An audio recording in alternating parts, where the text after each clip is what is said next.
church day. I got my Bible. I'm ready to hear the word. I want to challenge you not to let this year pass that you don't go in divine visitation.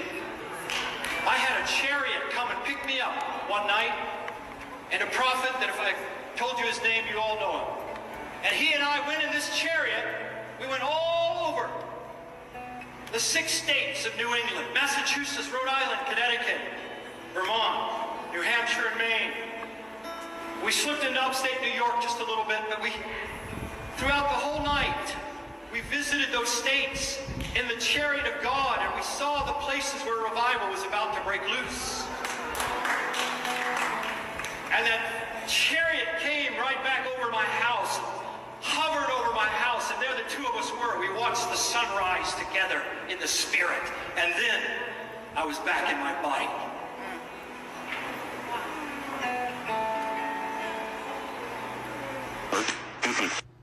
What in the Enochian lizard people alien induction out-of-body experience is this man talking about?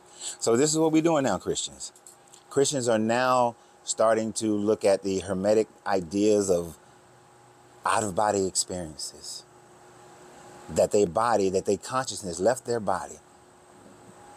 And they traveled on a golden chariot over just the New England states. At least Enoch went into space. You just went over the New England states, a little bit of upstate New York. And you saw where revival was about to break off. And then you and whomever picked you up had a nice romantic sunrise mimosa, watching the sun come up like two little lovebirds. And he wants everybody. Don't let this year go out without you having this experience. And I guarantee some people are going to go home because it's implanted in their mind. And they're going to have a dream. And in their dream, they're going to leave their body. And they're going to travel. And they're going to come back and like, Pastor, I saw those revivals happening. But here's the thing. Notice he never said exactly where the revivals are going to happen. He didn't say when those revivals are going to happen. Because if they say where, and if they say when, and then when the time comes and it doesn't happen in that place, then they will fall under what the Bible teaches you is a false prophet. Someone claiming a prophecy, but the prophecy never happens, that will be a false prophet. So he's making these general vague claims so that when you do see revivals, and there are revivals that happen everywhere. I mean, we pass one almost every day. When we drive down a certain road, there's a tent with the revival. They do it every day, except maybe on Wednesday. I think they skip Wednesday. But almost every day they have their revival. So it's such a vague thing. And people eat it up. And I guarantee that collection plate went around soon after that. You see, this is why we can't take you Christians seriously. Because one, you're incorporating things that come from other religions into your religion. See, in your Bible, Enoch didn't have an out-of-body experience. He supposedly went up to heaven. And in the Enochian literature, he went up to heaven. Not an out-of-body experience and come back. Elijah didn't have an out-of-body experience and come back. He left. And then he's supposed to come back in Revelations. Moses died. But then Michael and Satan supposedly argued over his body so that Moses can just come back. Not an out-of-body experience. You see, the out-of-body experiences comes from more your Eastern teachings, which actually comes from your Hermetic and alchemical teachings of having these out-of-body experiences. And he's mixing that into your Christianity. You know why? Because more and more people are recognizing that they need to open, and just to use the term, open their chakras, that they are getting into meditation. And when they're in these meditative states, they are seeing visions and calling them out-of-body experiences, because most of them are not. They're just, you're seeing things in your mind. But that's just how powerful the mind is that it can manifest and create these visions. And if you do it long enough, deep enough, you will start having dreams of these experiences. I dream every night. Not one night goes by that I don't dream.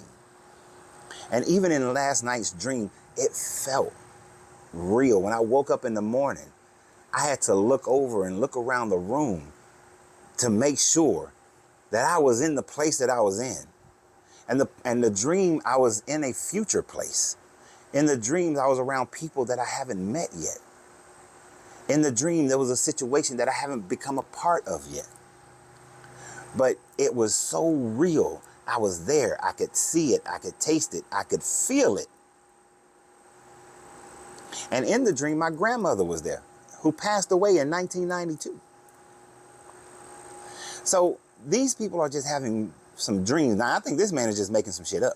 But when people are deeply into their mind and they study their mind and they get deep into their understanding of how the universe works, their mind takes them places. But you're not going anywhere. You were always in your bed. You was always sitting in the room meditating. You didn't go anywhere. Now, some people are going to say I had an out-of-body experience, and then they're going to believe it, and that's fine. You can believe that all you want to. You can all believe that all you want to. I've had some very deep meditations. I've had some very deep dreams. Can I claim any of them to be true out-of-body experiences? I cannot. I cannot. I have no proof that they are truly, my consciousness went and visited somebody. Unless my consciousness left, went to a place, saw some people doing some things, came back to my body, then make contact with those people and say, hey, last night around 11:30 at midnight, were you doing such and such and such and such? If their answer is no, I wasn't there. It was a dream. And if it happens in the future, we live in the matter plane universe where time is relative to the fact of the earth rotation around the sun and the way the earth spins. If I time traveled, then I have to catch up to that time. Was that an out-of-body experience or was that a premonition? A premonition. You see what I'm saying? You see where I'm going? But they just in here making up these things and merging other teachings because they know they're losing their congregation. They can't keep the younger people in there. And the older people are starting to wake up and leave and walk away from this. So they're trying to connect with people on the new things that they've been incorporating into their lives to try to save their church so they can save that money. Because at the end of the day, it is not about salvation. It's about money. That's what it's about. Money and power. Money and power. First you get the money, then you get the power. And then you get the women. But that's all it is. But hey, y'all have a great day. And remember always, you got to free yourself to be yourself because your greatness is non-negotiable. Good journey, good vibration.